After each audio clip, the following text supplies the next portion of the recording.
بسم اللہ الرحمن الرحیم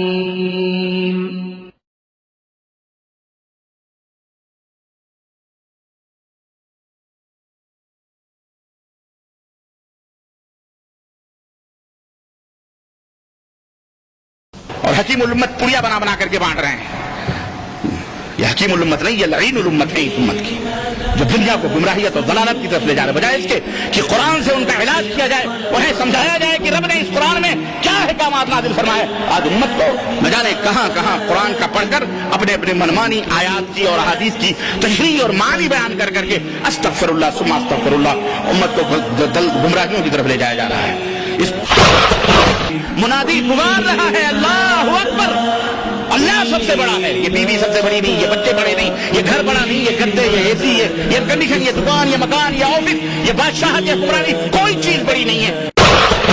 ہمارا عمل جھوٹا ہے، ہمارا عمل جھوٹا ہے، ہمارا عقیدہ جھوٹا، ہمارے اعتقاد اور ہمارے نمازوں کے اندر اخلاص نہیں. اس کی وجہ سے یہ برائیاں ہمارے گھروں سے نہیں ختم ہو رہی ہیں. لو أنت لبيت المنادي هل كانت الدنيا تولي قل لي لماذا قل لي لماذا قل لي لماذا لا تصلي. الحمد لله نحمده ونستعينه ونستغفره ونؤمن به ونتوكل عليه ونعوذ بالله من شرور أنفسنا ومن سيئات أعمالنا من يهده الله فلا مضل له ومن يضلل فلا هادي له وأشهد أن لا إله إلا الله وأشهد أن محمدا عبده ورسوله. أما بعد فإن خير الحديث كتاب الله وخير الهدي هدي محمد صلى الله عليه وسلم وشر الأمور محدثاتها وكل محدثة بدعة وكل بدعة ضلالة وكل ضلالة في النار. يا أيها الذين آمنوا اتقوا الله حق تقاته ولا تموتن إلا وأنتم مسلمون. يا أيها الناس اتقوا ربكم الذي خلقكم من نفس واحدة وخلق منها زوجها وبث منهما رجالا كثيرا ونساء واتقوا الله الذي تساءلون به والأرحام إن الله كان عليكم رقيبا. يا أيها الذين آمنوا اتقوا الله وقولوا قولا سديدا يصلح لكم أعمالكم ويغفر لكم ذنوبكم ومن يطع الله ورسوله فقد فاز فوزا عظيما. اللهم صل على محمد وعلى آل محمد كما صليت على إبراهيم وعلى آل إبراهيم إنك حميد مجيد. اللهم بارك على محمد وعلى آل محمد كما باركت على إبراهيم وعلى آل إبراهيم إنك حميد مجيد. تمام قسم کی حمد و ثنا کبریائی اور بڑائی اس اللہ عز و جل کے لیے لائق و زیبہ ہے جس نے ہمیں اور آپ کو پیدا فرمایا، اور بیش بہا درود و سلام اس ذات مبارکہ مطہرہ پر جن کا نام نامی اسم گرامی احمد مجتبیٰ محمد مصطفیٰ صلی اللہ علیہ وسلم ہے.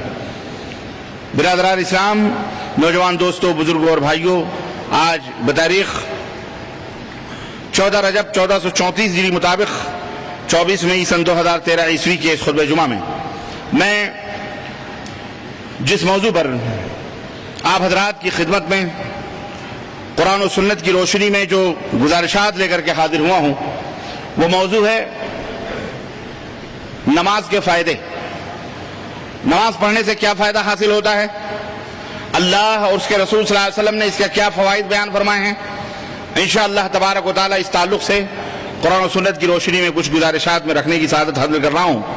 اللہ عز و جل سے دعا ہے کہ اللہ تبارک و تعالی ہمیں اور آپ کو کہنے اور سننے سے عمل کی توفیق عطا فرمائے، اور بار الہ ہم کو، ہمارے والدین کو، ہماری اولاد کو، ہماری بیوی بچوں کو، ہمارے بھائیوں اور بہنوں کو، اور ہمارے اعزاء اور اقارب کو، دوست اور احباب کو، سب کو اللہ رب العزت سچا اور پکا مخلص نمازی بنائے، اور اللہ تعالی ہم سب کو مسجدوں کے آباد کرنے والا بنائے. دوستوں اور بھائیوں، نبی کائنات صلی اللہ علیہ وسلم نے ارشاد فرمایا تھا کہ سب سے پہلے اس دنیا سے جو چیز اٹھے گی اور جسے تم غائب پاؤ گے وہ امانت ہوگی. امانت سب سے پہلے ضائع کر دی جائے گی اس دنیا میں. یعنی جب قیامت قریب آئے گی تو سب سے پہلے دنیا سے جو دین کا جو عظیم حصہ امانت ہے، امانت کے اندر خیانت شروع ہو جائے گی، اور سب سے اخیر میں جو چیز تم اس دنیا میں گم پاؤ گے وہ ہوگی نماز. یعنی جب تک دنیا کے لوگ نماز قائم کرتے رہیں گے، نماز پڑھتے رہیں گے، تب تک یہ چاند اور ستارے قائم و دائم رہیں گے، یہ فنا نہیں ہوں گے. لیکن جس دن اسے غائب کر دیں گے اور نماز چھوڑ دیں گے، اس دن سمجھو اس کے بعد قیامت اور اس کے بعد زوال شروع ہو جائے گا. میرے عزیز دوستوں اور بھائیوں، یہ بڑی اہم اور بڑی ہی قیمتی عبادت ہے. شہادتین کے بعد سب سے عظیم عبادت اور سب سے عظیم اسلام کا جو ستون ہے وہ ہے نماز. اللہ کے رسول صلی اللہ علیہ وسلم نے فرمایا الصلاۃ عماد الاسلام، نماز یہ اسلام کا ستون ہے، نماز اسلام کا ستون ہے. تم اس ستون کی حفاظت کرو گے، تمہاری حفاظت اللہ تبارک و تعالیٰ کرے گا. جس طرح آپ اپنے گھر کی حفاظت کرنے والے، آپ اپنے گھر کے محافظ، اور آپ اپنے جسم اور بدن، آپ کے اپنی باڈی گارڈ، یا آپ کے کھیت اور باڑی، یا آپ کی اپنی پسندیدہ اور محبوب ترین شے کی حفاظت کرنے والا آپ کے نزدیک محبوب ہوتا ہے، پیارا ہوتا ہے، اور آپ کے آنکھوں کا تارا ہوتا ہے، آپ اس کی ضروریات کو پوری کرتے ہیں. نماز بھی اللہ رب العزت کے ہاں سب سے عظیم ترین شے ہے، بڑی محبوب شے ہے، بڑی پیاری شے ہے. تو جب اس کی حفاظت کرو گے اللہ ضرور آپ کی حفاظت کرے گا، آپ کے بال بچوں کی حفاظت کرے گا، آپ کے آل اولاد کی حفاظت کرے گا، آپ کے جسم اور آپ کے صحت اور تندرستی کی حفاظت کرے گا، آپ کی دنیا اور آخرت دونوں کی حفاظت کرے گا. یہی وجہ ہے کہ یہ کامیابی کا زینہ ہے، یہ کامیابی کا راستہ ہے، اور یہ کامیابی، اصل کامیابی یہ ہے. کامیابی یہ ہے کیا؟ نماز قائم کرنا، نماز کو اس کے وقت کے اوپر ادا کرنا. حضرت عبداللہ ابن مسعود رضی اللہ تعالیٰ عنہ نے نبی کریم صلی اللہ علیہ وسلم سے پوچھا ای الاعمال افضل یا رسول اللہ، نمازوں میں سب سے افضل اعمال میں سب سے افضل عمل کیا ہے؟ قال الصلاة علی وقتها، آپ نے فرمایا نماز کو اس کے وقت میں ادا کرنا، نماز کو اس کے وقت میں ادا کرنا. ہمیں اور آپ کو اپنے سینے پر ہاتھ رکھ کر کے سوچنا چاہیے کہ کیا ہم اپنے وقت کی اپنی نمازوں کی حفاظت کرتے ہیں؟ کیا ہم نماز کو اس کے وقت میں ادا کرتے ہیں؟ کیا ہم فجر کی نماز کو فجر کے وقت میں ادا کرتے ہیں یا دن نکلنے کے بعد ادا کرتے ہیں؟ کیا ہم ظہر کی نماز کو عصر میں ادا کرتے ہیں یا ظہر کے وقت میں ادا کرتے ہیں؟ کیا ہم مغرب کی نماز کو عشاء میں ادا کرتے ہیں یا عشاء کی نماز ادا ہی نہیں کرتے؟ ہمیں اپنے سینوں پہ ہاتھ رکھ کر کے، دلوں پہ ہاتھ رکھ کر کے سوچنا چاہیے اور میرے عزیزو فکر کرنی چاہیے. آج بہت ساری بربادیاں اور بہت ساری مصیبتیں اور بہت سارے دکھوں کے اندر اور بہت ساری پریشانیوں کے اندر دنیا جو مضطرب اور قلق محسوس کرتی ہے، اور دنیا کے اندر جو بے چینی اور بے قراری پائی جاتی ہے، راحت اور سکون مفقود ہے، دلوں کا چین اور قرار ختم ہے، میرے عزیزو اس کا سبب اللہ کی اس عبادت کو قائم نہ کرنا ہے، اس اللہ کی اس عظیم عبادت کو ترک کرنا ہے، اس سے منہ موڑنا ہے، اس سے بغاوت کرنا ہے، اس کی اہمیت کو نہ سمجھنا ہے. اور یاد رکھو میرے عزیزو، اے مسلمان بھائیو، یاد رکھو، ہم کو بھی آپ کو سمجھنا چاہیے اس حقیقت کو کہ آپ کے دل میں نماز کی جتنی قدر و قیمت ہوگی اسی سے پتہ چلے گا کہ اسلام کی بھی قدر و قیمت آپ کی نظر میں اتنی ہے. اگر آپ کے دل میں نماز کی قدر و قیمت یا نہیں ہوگی، یا نماز آپ کے نزدیک بڑی ہی معمولی شے ہوگی، اسلام بھی آپ کی نظروں میں گویا اتنا ہی معمولی ہے.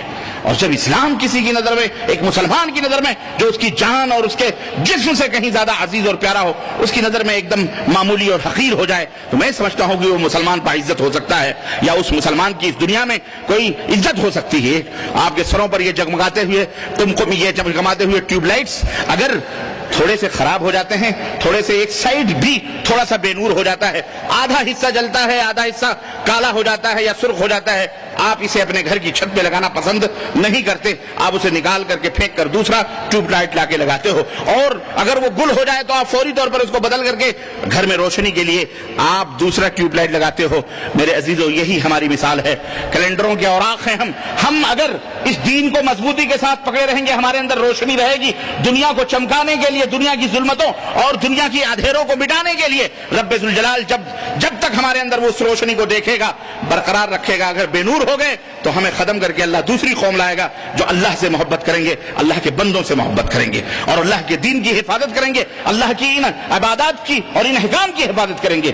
آج ہمارے اندر جو مصیبتیں مٹ رہے ہیں، کٹ رہے ہیں، پٹ رہے ہیں، اور ظالم اور دشمن اسلام یہود امریکہ کا نام لے کر کے ہم رٹتے ہیں، اور ہم کس یہودی اور امریکی سے نصارہ سے ہم کمتر ہیں؟ ہم کس یہودی اور نصرانی سے کمتر ہیں؟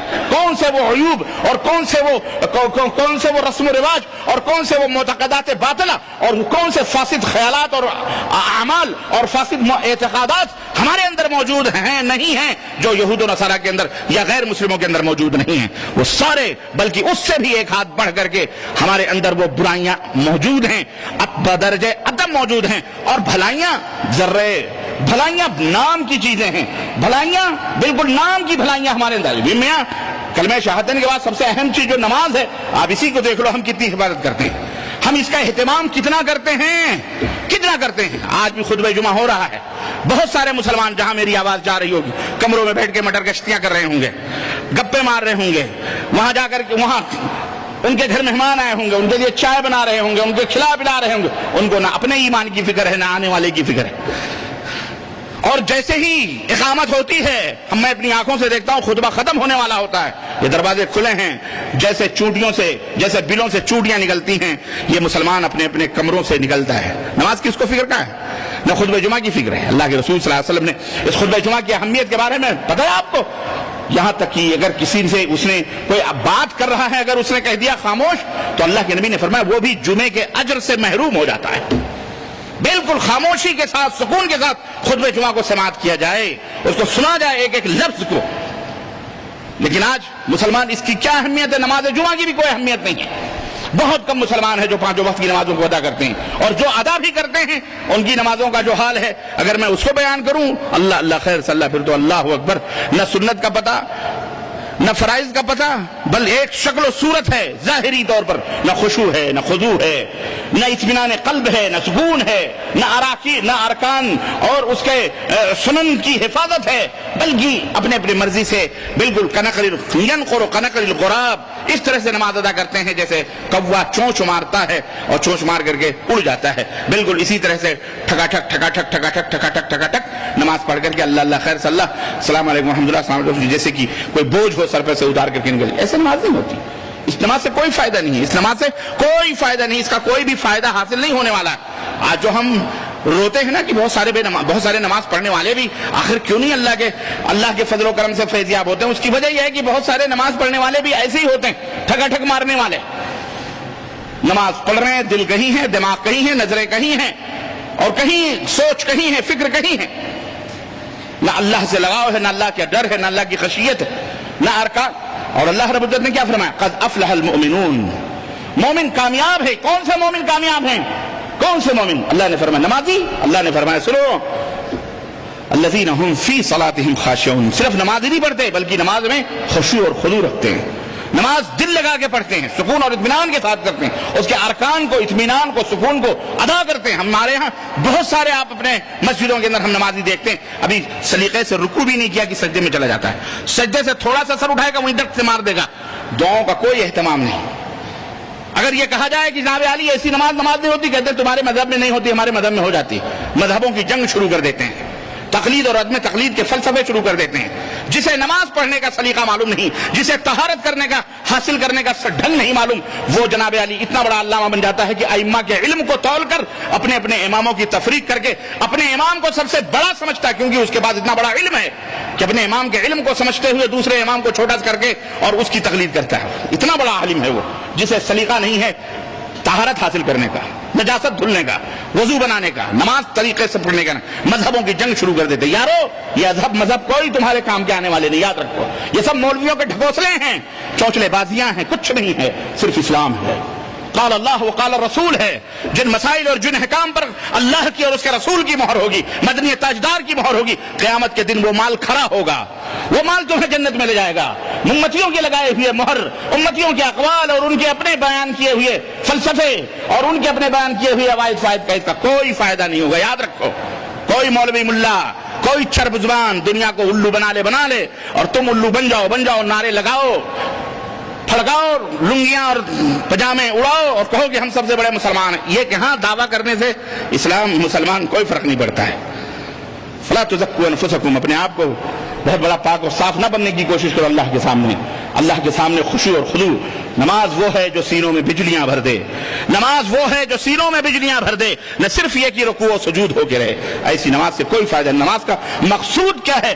اللہ سے اللہ کا خوف، اللہ کا ڈر، اللہ کی خشیت آپ کے دل کے اندر پیدا ہو، خشوع اور خضوع پیدا ہو۔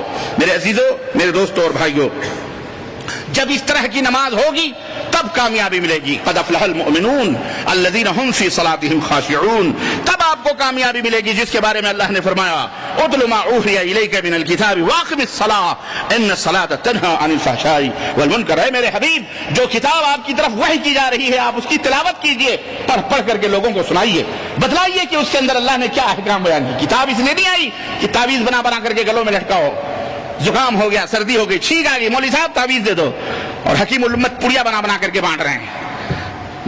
یہ حکیم الامت نہیں, یہ لعین الامت ہے اس امت کی, جو دنیا کو گمراہیت اور ضلالت کی طرف لے جا رہے, بجائے اس کے کہ قرآن سے ان کا علاج کیا جائے, انہیں سمجھایا جائے کہ رب نے اس قرآن میں کیا احکامات نازل فرمائے. آج امت کو نہ جانے کہاں کہاں قرآن کا پڑھ کر اپنے اپنے منمانی آیات کی اور احادیث کی تشریح اور معنی بیان کر کر کے استغفر اللہ ثم استغفر اللہ امت کو گمراہیوں کی طرف لے جایا جا رہا ہے.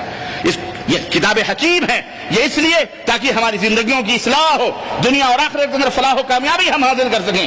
اللہ فرماتا ہے اتل ما اوحی الیک من الکتاب, یہ اتل ما اوحی الیک من الکتاب, یہ کتاب جو ہم نے نازل کی ہے آپ اس کی تلاوت کیجئے. واقم الصلاۃ, اور نماز قائم کیجئے. اپنے نبی کو اللہ حکم دے رہا, تلاوت کرو اور کیا کرو, نماز قائم کرو, صلاح قائم کرو. کیوں؟ فائدہ کیا ہے؟ ان الصلاۃ تنہی عن الفحشاء والمنکر, نماز بے حیائیوں اور برائیوں سے لوگوں کو روکتی ہے. نماز پڑھنے والے کو بے حیائیوں اور برائیوں سے روکتی ہے. نماز پڑھنے والے کو بے حیائیوں اور برائیوں سے روکتی ہے. لیکن آج کون روکتا ہے؟ کتنے نمازی ہیں اور کتنے بے حیائی برائی کرنے والے, گھر گھر میں بے حیائی برائی.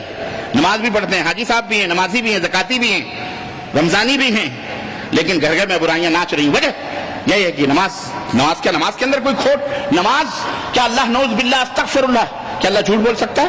ہرگز نہیں. نماز کا فرمان, اللہ کا فرمان جھوٹا نہیں ہو سکتا. ہمارا عمل جھوٹا ہے, ہمارا عمل جھوٹا ہے, ہمارا عقیدہ جھوٹا, ہمارا اعتقاد اور ہمارے نمازوں کے اندر اخلاص نہیں. اس کی وجہ سے یہ برائیاں ہمارے گھروں سے نہیں ختم ہو رہی ہیں. اس کا ایک فائدہ کیا ہے؟ اور بالخصوص نماز کو گھروں میں ادا کرنے کے بجائے جماعت کے ساتھ, اللہ کے رسول صلی اللہ علیہ وسلم فرماتے ہیں کہ صلاۃ الجماعت افضل من صلاۃ الفض ب27 درجہ. اکیلے نماز پڑھنا اور جماعت کے ساتھ نماز پڑھنا, گھر میں اکیلے نماز پڑھنا اور جماعت کے ساتھ نماز پڑھنے کا فرق یہ ہے کہ اللہ کے نبی فرماتے ہیں تنہا پڑھی جانے والی نماز سے 27 درجے افضل جماعت کے ساتھ نماز پڑھنا ہوتا ہے. یعنی جو تنہا آپ نماز پڑھو, بعض اہل علم نے کہا کہ اس کی تو نماز ہی نہیں ہوتی جو اذان سنے اور مسجد کے اندر نہ جائے. سمجھ رہے؟ تو تنہا نماز, بعض اہل علم نے کہا کوئی بات نہیں, نماز تو ہو جاتی ہے لیکن 27 درجے کے اجر اور ثواب سے وہ محروم ہو جاتا ہے.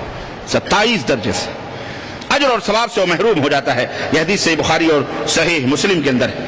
تو اس کا ایک فائدہ یہ ہے جماعت کے ساتھ نماز ادا کی جائے, کیونکہ جماعت کے ساتھ نماز ادا کرنے سے جو مقام اور جو رتبہ اللہ رب العزت فرماتا ہے, اللہ اکبر, اس کا کیا کہنا ہے. اسی طرح سے اللہ کے رسول صلی اللہ علیہ وسلم فرمایا الملائکۃ تصلی علی احدکم ما دام فی مصلاه الذی صلی فیہ ما لم یحدث تقول اللهم ارحمه اللهم ارحمه اللهم ارحمه, او کما قال رسول اللہ صلی اللہ علیہ وسلم. نبی صلی اللہ علیہ وسلم فرماتے ہیں کہ جب تم میں سے کوئی شخص اپنی نماز گاہ میں ہوتا ہے, مسجد میں ہوتا ہے, مصلی میں ہوتا ہے, نماز کا انتظار کرتا ہے, نماز گاہ میں ہوتا ہے جہاں اس نے نماز ادا کرنی ہے, فرشتے اس کے لیے دعائے رحمت کرتے ہیں. فرشتے اس کے لیے, آپ بیٹھے ہو یہاں پر سو رہے ہو یا نماز کے کم از کم نیت نماز کی آپ کی بیٹھے, نماز کی نیت سے آپ یہاں بیٹھے ہو, بھلے سو رہے ہو, باوضو ہو کے بیٹھے ہو, لیکن آپ اپنی زبان سے کچھ بھی نہیں کہہ رہے ہوتے ہو, لیکن رب کے فرشتے اللہ سے آپ کی مغفرت کے لیے دعا کر رہے ہوتے ہیں. اللہم ارحمہ, اے اللہ اس کے اوپر رحم فرما, اے اللہ اس بندے کے اوپر رحم فرما, اے اللہ اس کے بندے کے اوپر رحم فرما. تو یہ نماز پڑھنے کا فائدہ ہے کہ آپ فرشتوں کی دعاؤں کے مستحق ہوتے ہیں. آپ کے اوپر اور میں آپ یہ سوچتے ہوں گے میں مولانا آپ کہاں زمین کے نیچے اور آسمان کے اوپر کی بات کر رہے ہیں, آپ یہاں دو روٹی کپڑے مکان کے فائدے بتائیں, روٹی کپڑے مکان کے فائدے بتائیں کہ ہمیں نوٹ کتنا ملنے والا ہے, ہماری بلڈنگ کتنی بنے گی, ہمارے فلیٹس کتنے ہوں گے, اور ہمارے پلانٹ, ہمارے جو ہے کیا کہتے ہیں زمینیں کتنی ہوں گی, کتنے بگھے, کتنے مرلے, کتنے کٹھے, کتنے قطع اراضی ہوگی, کتنی کمپنیاں ہوں گی, کتنے ملز, آپ یہ بتائیں, آپ بینک بیلنس کتنے ہوں گے, آپ یہ کیا کون جیتا ہے تیرے زلف کے سر ہونے تک خاک ہو جائیں گے ہم تم کو ادو ہونے تک, زمین کے نیچے کی بات آپ بتا رہے ہو, آسمان کے اوپر کی بات بتا رہے ہو. آج کل ہمارے دماغوں میں مادیانہ پرستوں نے یہ مزاج ڈال رکھا ہے, اور ہم نے اپنی زندگی کو انہی اصولوں کے مطابق ڈھالنے کی کوشش کی, اپنی آل اولاد کو بھی انہی اصولوں کے مطابق مستقبل ان کے بنانے کی ہم فکر کر رہے ہیں, اور تاک دنا دن کے ناچ رہے ہیں, یہاں پیسے کما رہے ہیں, انگریزوں کی جیبوں میں ڈال رہے ہیں, وہ اپنے بچوں کی ہمارے بچوں کی کانوینٹ اسکولوں میں تربیت کر رہے ہیں اور ہم یہاں بیٹھ کے لوگوں کو تبلیغ کر رہے ہیں، خود نمازی بنے بیٹھے ہیں، محنت کر رہے ہیں، اور وہ جیسے چاہتے ہیں ہمارے بچوں کی تربیت کر رہے ہوتے ہیں. ہم کو ان کی فکر نہیں، کیونکہ ہم نے اپنے بچوں کو اپنے دل کے ٹکڑوں کو ان کے حوالے کر دیا. جاؤ بیٹا، تم پیسے بھی دے رہے ہیں، وہ اپنی تعلیم بھی دے رہے ہیں، وہ ان کی تربیت بھی اسی حساب سے کر رہے ہیں. کل کو وہ بچہ نکلے گا وہی مزاج ہوگا اس کا. ہم اتنا تعلیم یافتہ تو نہیں ہے کہ ہمارے بچوں کو سدھار سکتے ہیں. وہ ہمیں تعلیم دیں گے، وہ ہمیں سدھاریں گے، وہ ہم کو آ کر کے فلسفے بتائیں گے، وہ ہم کو آپ کے بے دینیاں سکھائیں گے. کیا ابو اس چیز میں مسلح میں تسبیح میں لگے ہوئے ہو، اس سے کیا فائدہ ہوتا ہے؟ ارے کچھ کرو، کچھ آگے بڑھو. دنیا کہاں سے کہاں پہنچ گئی. شعر سنائیں گے، بتائیں گے کہ دنیا تو گئی چاند ستاروں سے بھی آگے، ہم بیٹھے مسلح پہ دعا مانگ رہے ہیں. ایسی بددینیاں سکھائیں گے. سمجھ بات آئی؟ میرے یارو یاد رکھو، مسلمان اسی مٹی کا ضرور بنا ہوا ہے، لیکن اس کی سرشت، اس کی تخلیق، اس کا مزاج، اس کو اللہ رب العزت نے ایک مقام اور رتبہ عطا فرمایا ہے. عبداللہ آپ ہیں، نریش کمار اور رام گوپال وہ بھی ہے، وہ جیکب، وہ جو بھی ہے، وہ اپنا ابراہم اور لنکن پھنگن بلکنڈن جو بھی ہے، آپ بھی اللہ کی بناوٹ ہیں، وہ بھی اللہ کی بناوٹ ہیں. آپ کو بھی اللہ نے بنایا، اسے بھی اللہ نے بنایا، اور آپ دونوں کو اللہ نے بنایا ہے. ساری چیزیں جو آپ میں ہیں وہ غیر مسلم کے اندر موجود ہیں، لیکن آپ کا جو مزاج ہے، آپ کی جو طبیعت، اس کی جو تخلیق ہے، اللہ رب العزت نے آپ کو جو رتبہ اور مقام عطا فرمایا ہے کلمہ شہادت اشہد ان لا الہ الا اللہ واشہد ان محمد رسول اللہ سے، یہ وہ کلمہ ہے جو سارے دنیا سے، یہاں تک کہ خانہ کعبہ سے بھی زیادہ آپ کی حرمت اللہ رب العزت یہاں پیاری ہے. آپ عزیز ہیں اللہ رب العزت، وہ رتبہ آپ کو حاصل ہے، وہ مقام آپ کو اللہ رب العزت نے عطا فرمایا ہے. تو آپ اس حرمت اور اس مقام کا لحاظ کیجئے. اگر آپ بادشاہ ہیں تو آپ کا پروٹوکول بادشاہوں جیسا ہونا چاہیے. آپ اگر بادشاہ ہیں تو آپ اگر وزیر ہیں تو آپ کا پروٹوکول وزیروں جیسا ہوتا ہے. آپ منسٹر ہیں تو آپ کا پروٹوکول وزیروں جیسا، منسٹروں جیسا ہوتا ہے. آپ اس کائنات کے بادشاہ ہیں، آپ اس کائنات کے رہنما ہیں، قائد ہیں، تو آپ کا بھی پروٹوکول اسی ٹائپ کا ہونا چاہیے کہ آپ اپنے مالک و مولا کے حکم کے فرما بردار بنیں گے. آپ جب اپنے مالک کے فرما بردار بنیں گے، ساری کائنات آپ کے قدموں میں رہے گی. ساری دنیا ذرے ذرے ذرے ذرے آپ کی ہیلپ، آپ کی مدد کے لیے رہیں گے انشاءاللہ تبارک و تعالی. آپ اپنے دل کو بنائیے، اپنے اندر کو بنائیے. اللہ کے رسول صلی اللہ علیہ وسلم سوکھی روٹیاں کھا کے پیٹ پر پتھر باندھے ہوئے تھے. کائنات کی طرف آپ نے رخ نہیں کیا. چاہتے تو احد پہاڑ آپ کے ساتھ ساتھ سونے اور ہیرے بن کر کے چلتا. مسلح اٹھا دیتے، زمین پہ ٹھوکر مارتے تو جناب علی پیسوں اور روپیوں اور دینار اور درہموں کے دریا بہتے. لیکن حضرت صلی اللہ علیہ وسلم نے ایسا نہ کیا، اور نہ اللہ نے آپ کو یہ چیز، نہ اس چیز کی طرف نشاندہی کی، بلکہ اللہ کے رسول صلی اللہ علیہ وسلم اسی ٹوٹی چٹائی پر بیٹھ کر ساری کائنات پہ بادشاہت کرتے رہے. ساری کائنات دلدلہ لرزہ براندام تھی، اور ان کے اپنے غلاموں کو بھیج کر اپنے صحابہ کو کے ذریعے سے اس اسلام کو قیصر و کسریٰ تک پہنچایا گیا. پہنچایا کہ نہیں پہنچایا پیغمبر صاحب؟ وہ کیا قوت تھی یہ نماز. جب بھی کبھی مصیبت آتی، جب بھی کوئی مصیبت، جب بھی گھبراتے اللہ کے نبی کہتے ارحنا یا بلال، اے بلال سکون کا سامان تیار کرو، نماز قائم کرو، نماز پڑھی جائے. اللہ اکبر. نماز کے اندر سکون قلب ہے. جو لوگ نماز نہیں پڑھتے انہیں دنیا کی کوئی قوت سکون نہیں دے سکتی، لیکن جو لوگ نماز کے پڑھنے کے عبادت کے عادی ہیں، عبادت کرتے ہیں، ان سے ذرا پوچھو کہ اگر وہ ایک وقت کی نماز نہ پڑھیں، رب کی قسم ہے انہیں رات کو نیند نہیں آئے گی. بستروں پر بھی کروٹیں بدلتے رہیں گے، اگر بھول گئے تو انہیں چین نہیں آئے گا. وہ سوچیں گے کچھ نہ کچھ ہوا ہے، ضرور کچھ نہ کچھ ہوا ہے. جب تک وہ نماز نہیں پڑھیں گے انہیں نیند نہیں آئے گی. یہ کیفیت ہمارے دلوں کے اندر پیدا ہونی چاہیے. نماز کی یہ فکر ہوگی تب اللہ ہمارے بارے میں فکر کرے گا. اگر یہ فکر نہیں ہوگی تو رب کی قسم ہے مر جاؤ گے ایسے ریڑیاں رگڑ کر دولت کماتے. نہ دولت ساتھ آئے گی، نہ عورت ساتھ آئے گی، نہ دنیا ساتھ آئے گی، کچھ نہیں ساتھ آئے گا. خالی ہاتھ ایسے چلے جاؤ گے اور جہنم مقدر ہو جائے گا. اس لیے اللہ رب العزت سے ہمیں ڈرنا چاہیے. تو رب کی یہ جب تک وضو نہیں ٹوٹتا ہے، اللہ کے نبی فرماتے ہیں وہ مسجد کے اندر بیٹھ کر نماز کا انتظار کرتا ہے تو فرشتے اس کے لیے دعائے رحمت کرتے ہیں. آپ صلی اللہ علیہ وسلم نے فرمایا من توضأ للصلاة فاسبغ الوضوء ثم مشى الى الصلاة المكتوبة فصلاها مع الناس او مع الجماعة او في المسجد غفر الله له ذنوبه. رواہ مسلم. کہ جس آدمی نے وضو کیا اور اچھی طرح سے وضو کیا، وضو بھی اچھی طرح سے لبڑ جبڑ پھٹاوٹ، اور اتنا بھی اچھی نہیں کہ جہاں ایک لوٹے میں وضو ہوتا ہے 10 لوٹا پانی استعمال کرے. یہ بھی غلو ہے. بعض لوگوں کو دیکھیے 10 دفعہ منہ دھلیں گے, 10 دفعہ ناک میں پانی ڈالیں گے, 10 دفعہ کان دھلیں گے, وہ جب تک 10 دفعہ مسح کریں گے, پتہ نہیں ان کو کیا بیماری لاحق ہوتی ہے. اللہ کے رسول صلی اللہ علیہ وسلم سے کسی نے پوچھا, اللہ کے نبی اگر ہم دریا, اللہ کے نبی نے فرمایا غلو مت کرو, غلو مت کرو کسی چیز کے اندر, فضول خرچی مت کرو, وضو میں بھی فضول خرچی مت کرو. صحابہ کرام نے کہا وضو میں فضول خرچی, کہنے کہ ہاں جتنا حکم ہے 1 دفعہ 2 دفعہ 3 دفعہ اتنی دفعہ دھلو. اللہ کے نبی صلی اللہ علیہ وسلم پوچھا کہ اگر ہم دریا میں وضو کرتے ہیں, کہتے ہیں اگر تم دریا میں بھی وضو کر رہے ہوتے ہو, وہاں بھی اگر تم نے ان متعینہ عددوں سے زیادہ دھلنے کی کوشش کی, بھلے تم دریا میں کر رہے ہو اور دریا ہی میں پانی جا رہا ہے, یہ بھی پانی کو ضائع کرنا ہے. اللہ, یہ بھی پانی کو. تو بہت سارے لوگ پتہ نہیں کیا ان کو بیماری ہوتی وہم کی کہ وہ 10 دفعہ دھلتے ہیں, پورا نہانے سے زیادہ پانی وضو میں بہاتے ہیں. بہرحال اچھی طرح سے وضو کرنے کا مطلب کیا ہے کہ حضرت محمد الرسول اللہ صلی اللہ علیہ وسلم جیسا وضو بنائیں, ترتیب کے ساتھ دل کا ارادہ, بسم اللہ, پہلے دونوں ہاتھ 1 دفعہ یا 2 دفعہ یا 3 دفعہ, پھر اس کے بعد ناک کلی, پھر ناک میں پانی, پھر اس کے بعد پورے چہرے کو دھلنا, پھر پہنچو تک داہنے ہاتھ کو, پھر بائیں ہاتھ کو. یہ نہیں کہ پہلے بایاں پیر دھل لیا, پھر داہنا پیر دھل لیا, پھر سر کا مسا کر لیا, پھر ناک میں پانی ڈال لیا. یہ وضو نہیں, یہ وضو نہیں. اسی طرح سے غسل کر لیا, نہا وہاں دھو کر کے نکلے, چلے مسجد میں نماز پڑھنے کے لیے. پوچھا گیا آپ نے وضو بنایا, کہنے لگے وضو نہیں ہوتا کیا غسل کرنے سے؟ ہم نے تو غسل کر لیا تو وضو نہیں ہوا.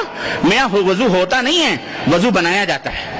وضو ہوتا, تم دریا پار کر جاؤ, تمہاری نیت نہ ہو تو وضو بنایا جاتا ہے. وضو کیا کیا جاتا ہے یاد رکھو, یہ ہونے میں اور بنانے میں فرق ہے. تو وضو بناؤ, وضو خود بخود ہوتا نہیں ہے, وضو بنایا جاتا ہے. تو نماز کے لیے وضو بنایا جاتا ہے. تو وضو بنا, اللہ کے نبی نے فرمایا فاسبغ الوضوء, مکمل اچھی طرح سے اس نے وضو کیا, پھر فرض نماز کے لیے چلا اور لوگوں کے ساتھ, جماعت کے ساتھ یا مسجد میں نماز پڑھی, تو اللہ تبارک و تعالی اس کے سارے گناہوں کو معاف فرما دیتا ہے. کتنا بڑا فضل ہے, یہ فائدہ ہے. اور 5 وقت چھوٹے موٹے کون سے ایسے گناہ ہم سے نہیں ہوتے رہتے, زبان سے, آنکھ سے, پتہ نہیں کیا کیا ہوتے رہتے, ہم کو تو خود پتہ نہیں ہوتا. اللہ کو علم ہے, وہ عالم الغیب والشہادہ ہے. میرے بھائیوں, یہ نمازیں ادا کرنے کا فائدہ یہ ہے کہ ان گناہوں سے طہارت ہوتی رہتی ہے, پاکی ہوتی رہتی ہے. ایک شخص نبی کائنات کی خدمت میں حاضر ہوا اور نے کہا اللہ کے نبی مجھ سے غلطی ہو گئی.